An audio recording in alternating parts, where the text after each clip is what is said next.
Hi, my name's Mark Bowden. Welcome back to the sofa. So today I've got a short automation tip for you, and the best thing is it's free. What's not to like? So, if you have a business that receives a lot of inbound email, maybe it comes into an inquiries mailbox. At the moment, you have to process it all manually. When you've done that, you go back to the customer.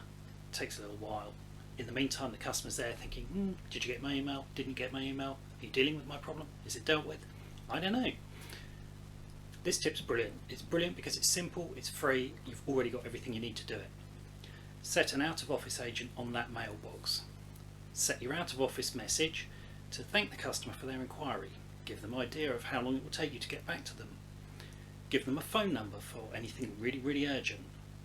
But better yet, include some sort of frequently asked questions, either as a link to a page on your website or as a document directly on that email or just in the text of the email. You may well find a whole load of your questions just disappear by themselves. Told you it was simple, you kick yourself for not having thought of it before.